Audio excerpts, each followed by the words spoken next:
आज हम देखेंगे सूक्तिया वाले पाठ पद्यांश आधारित प्रश्नोत्तर। सभी लोग अच्छे से नोट कर लीजिए।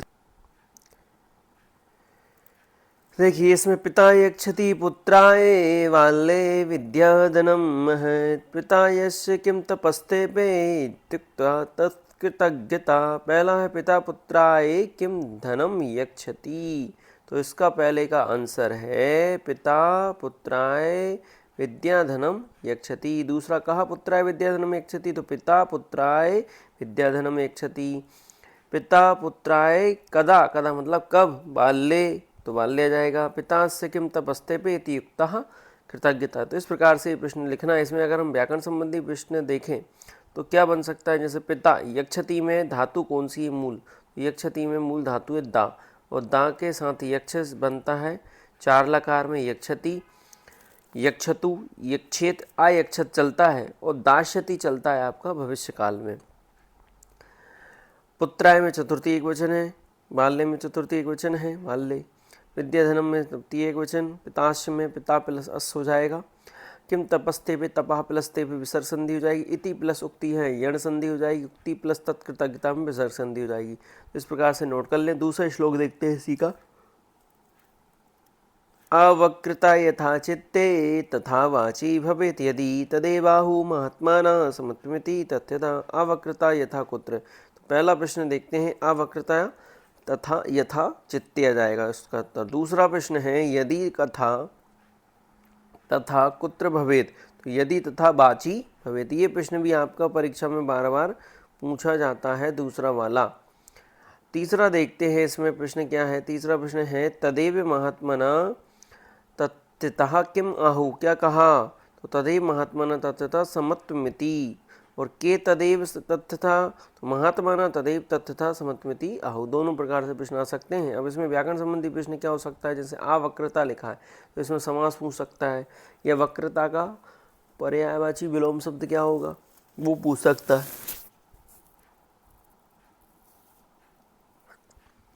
चित्ते, चित्ते मतलब मन में, मस्तक।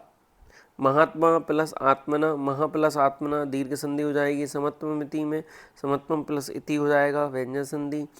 भवेत में भू धातु है, विधिलिंग लकार है, प्रथम पुरुष एक वचन है, बाची में सप्तमी व्यक्ति एक वचन है। तदे तत् प्लस ए प्लस आहु, यहाँ पर व्यंजन संधि और दीर्घ संधि दोनों हैं। तो इस प्रकार से व्याकरण संबंधी प्रश्न दूसरे श्लोक के हमने देखे। अब देखते हैं हम तीसरा श्लोक।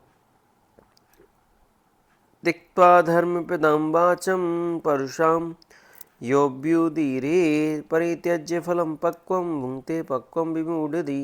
यह कहा वाचाम, तो यहाँ धर्मप्रदां वाचां त्यक्त्वा परुषां अभ्युदीरति। पहली पंक्ति में उत्तर दिया धर्मप्रदां का त्यक्त्वा, तो काम मतलब वाचां, त्यक्त्वा पुरुषां अभ्युदीरयत्।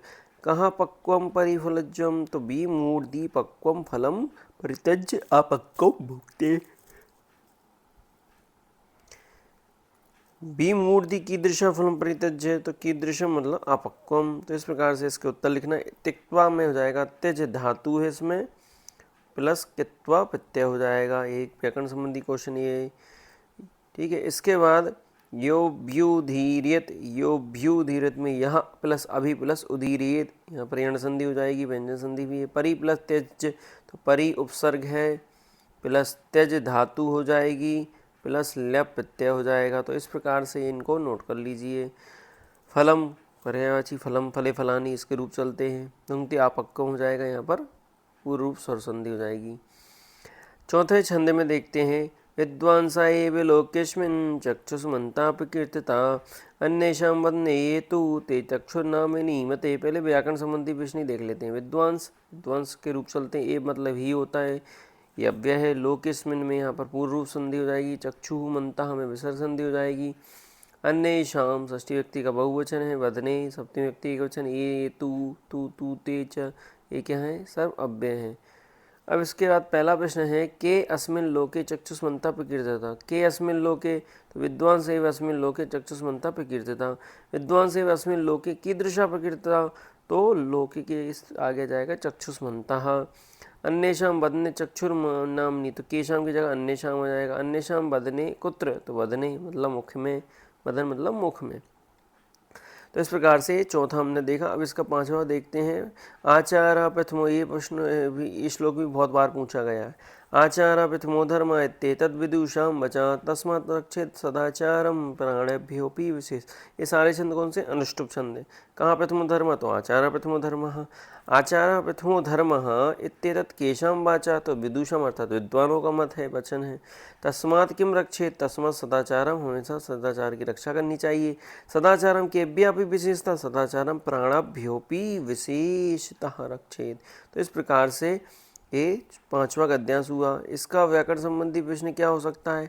तो व्याकरण संबंधी प्रश्न है सबसे पहले तो प्रथम संख्या है, इति प्लस एतत् हो जाएगा यड़ संधि, विदुषाम विद्वानों का मत, वचन मतलब कहना, तस्मात् रक्षित मतलब होना चाहिए, रक्षा विधिलिंग लकार में, सदाचार सद प्लस आचारम व्यंजन संधि हो जाए, प्राणभ्या प्लस अपि, यहाँ पर विसर्ग संधि हो जाएगी। तो इस प्रकार से व्याकरण संबंधी क्वेश्चन इस पांचवें श्लोक के आपको लिखना है।